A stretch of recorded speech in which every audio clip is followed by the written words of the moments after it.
C'est la master management de l'État. Donc voilà, pour ceux qui ne connaissent pas,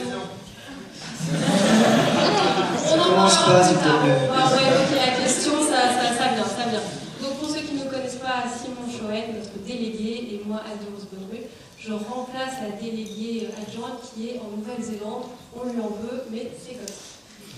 Donc on est désolé, on va refaire la phase de remerciement. Il paraît que la répétition c'est bon pour l'apprentissage. Donc voilà, pour commencer, Monsieur Campois et Madame de la Brûlerie, les responsables de la formation évidemment. Nathalie Bonny, Frédéric Buclin qui nous ont accompagnés pendant toute cette année. Donc Nathalie a déjà eu son standing ovation, je suis désolée. Voilà, on s'est dit que 2 fois ça ferait trop, mais bon, le cœur y est. Donc ensuite, le corps professoral dans son ensemble, tout particulièrement Francis Tabourin et Gwenaël Logachevski, qui étaient les responsables de notre formation. Je vois Rouba Chantieri qui regardera, je suis sûre, avec beaucoup d'attention le dossier de message passé, mais aussi Olivier Charpateau, Christophe Elidi Kozak, Céline Calixto et tous les autres qu'on n'a pas forcément le temps de citer. Nos familles, nos parents, nos amis, nos chiens, nos chats, nos frères, nos sœurs qui nous ont soutenus pendant cette année. Nos tuteurs d'entreprise et maîtres d'apprentissage, il y en a quelques-uns qui ont fait l'effort de venir ce soir et on les remercie tout particulièrement. Georgia Martin pour avoir eu la bonne idée d'écrire Game of Thrones. Donc, merci Georges. Voilà, super, merci beaucoup. Je l'applaudir. Nous, on l'a pas oublié, on vous remercie tous, on a passé une année formidable et voilà, Simon et moi et les autres sûrement aussi, on vous aime. Vraiment.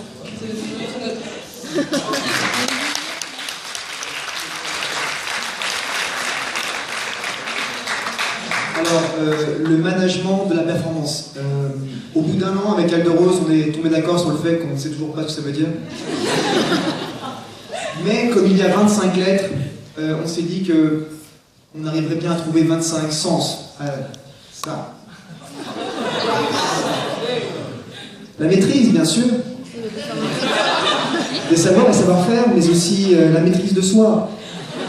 Il s'agit de découper son temps entre l'entreprise et l'université. Ensuite,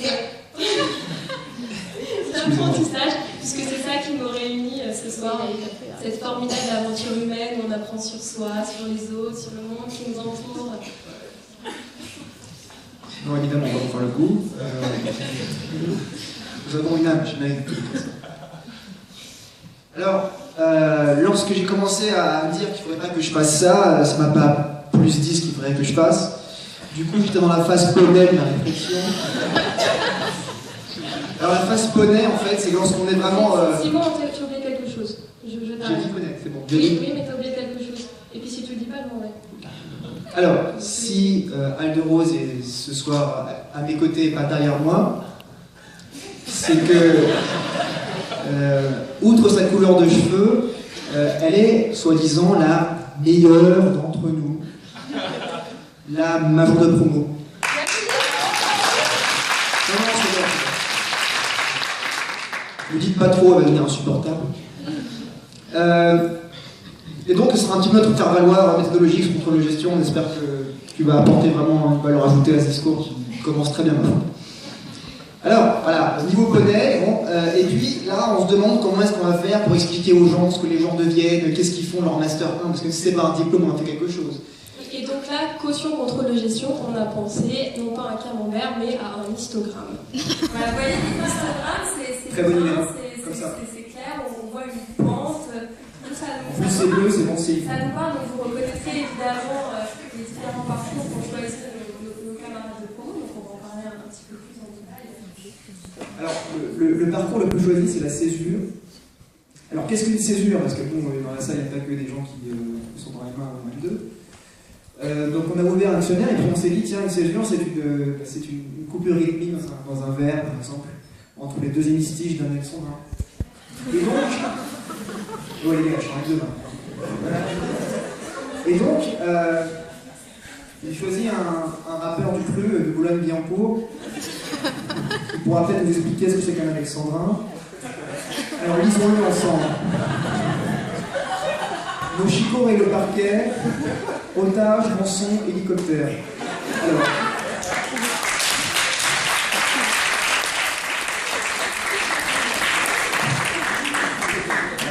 fait que Booba ait mis le mot hélicoptère à la fin de son alexandrin, ce qui fait qu'il y a 15 pieds, c'est n'importe quoi. Booba nous apprend que parfois, en poésie, et comme dans ses études, il faut faire des pauses, pour repartir de plus belle. Hein, parce que franchement, otage, rançon, hélicoptère, ça a l'air pas mal. Ouais, ça a l'air pas mal. Mais bon, quand on a dit ça, finalement, on n'a rien dit. On a juste gaspillé 2 minutes. Donc on a repensé à un histogramme, ça a bien marché la première fois, on a vu que ça avait... Voilà. Ouais, bah dire. Toujours la même tendance, donc ce sont les 3 groupes de personnes dans césure. Ceux qui travaillent, ceux qui nous disent qu'ils travaillent, mais on sait que c'est pas vrai, et ceux qui assument que finalement la césure, bah, c'est une pause et on fait ce qu'on veut. Alors d'abord ceux qui travaillent, je vais bien passer, voilà. On va mal, c'est dommage. Bon alors, à gauche, de gauche, c'est Raïl Sadiq et Besnali chez Philips aujourd'hui. Edouard Leptel-Racker qui commence une brillante carrière de consultant chez Columbus Consulting. Sur la photo de droite, au centre, Céline Wilson, qui est business analyst chez Cartier, et à droite, Célia Doisson, qui est contrôleur de gestion chez Unilever et qui a l'air de kiffer ça. Alors, la personne avec les lunettes en forme de bouteille de bière, c'est Stéphanie Dessources, qui travaille dans l'assurance. On dirait pas comme ça. Et donc, c'est Bérénice Innocent sur la photo de droite qui continue son aventure chez Bouygues Télécom, le fonds d'investissement pour les startups. Alors, ceux qui font semblant.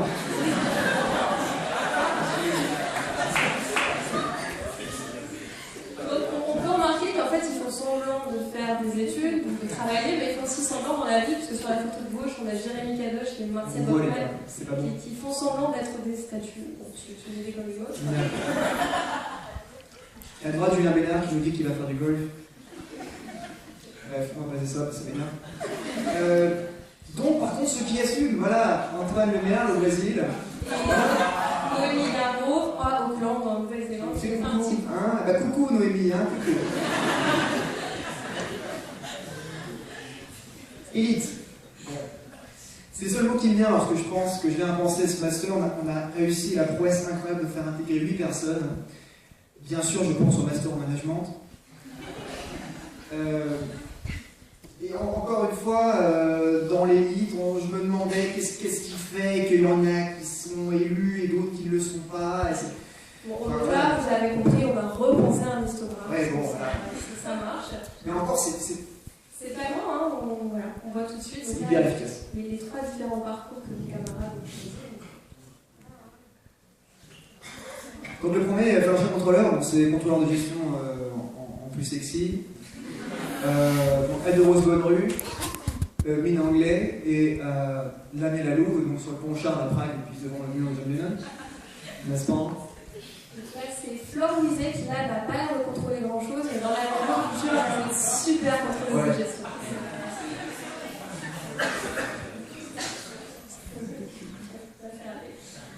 Bref, le deuxième parcours qui a été choisi, c'est le parcours BPM, donc BPM pour Business Process Manager.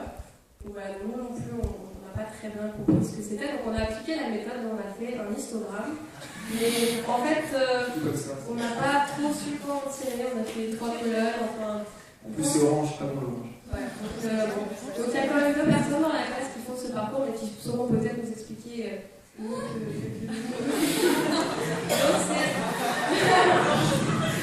Agir rapide, et tu fais le monde. Oui. Alors... Le tout est d'expliquer pourquoi est-ce qu'on trouve de référence à des rapports français dans le même discours.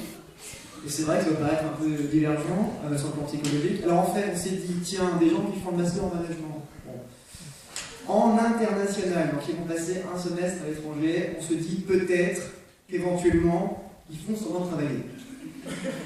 Et donc on s'est dit, voilà, sûrement travailler, césure, poésie, rap, voilà, prof. Merci. Donc à gauche, avec la jolie perruque évidemment, chez ATI qui part à Toronto au second semestre. Et à droite, donc Simon Chouet qui lui part en Inde. C'est pas une blague, hein, c'est pas. Et donc au milieu de ces parcours qui ont été félicités par plusieurs personnes, est-ce qu'on peut appeler des électrons libres? On choisit des parcours assez uniques. Donc la première dans cette catégorie, c'est Caroline Indo. Caroline a fait un choix assez novateur, assez courageux, puisqu'elle se lance dans une industrie naissante et qui est sûrement pleine d'avenir. Ça s'appelle le pétrole. Voilà, il paraît que c'est... Voilà.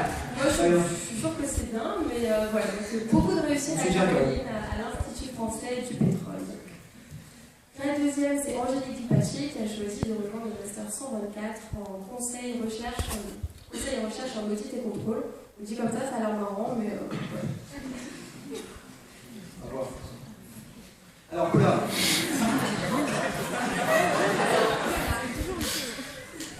Elle a pas les marques de chemin, Paula est différente. Elle est gentille, elle est pleine de vie, on la voit, elle est comme ça, elle a envie de trucs et tout. Bon, mais elle est carrément différente. Donc elle a trouvé un institut à Saint-Denis-Pontoise qui s'appelle Les Secs, avec 2 S, où ils accueillent des gens comme elle, où elle va apprendre un métier, elle va faire des trucs, voilà. Peut-être que je sais pas, dans 10 ans elle sera peut-être fabricante de 4 couleurs, un truc comme ça. Enfin, donc voilà, on est content pour toi Paula parce que tu as trouvé ta voie enfin. On pense bien faire ça. Ouais, courage Paula. Alors, 202. Alors, pour la majorité des gens ici, c'est autre chose qu'un nombre, mais on va quand même expliquer ce que c'est.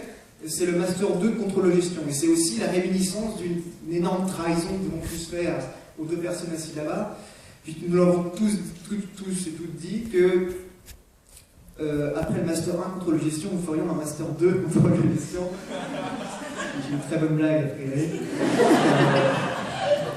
Il nous reste 5 à tenir en promesse, et donc on voudrait leur rendre hommage pour qu'on finisse par eux. Parce que tenir ces promesses, c'est important.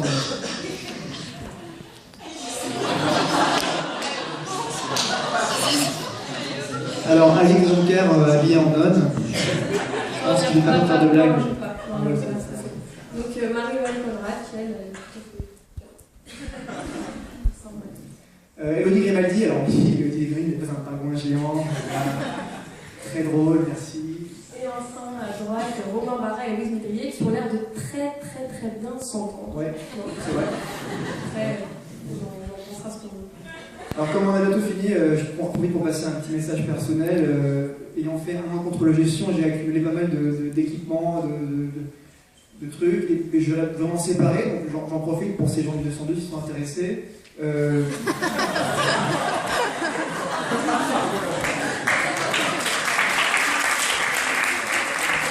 Merci à tous sur le prix. On voit le télé. Voilà, merci.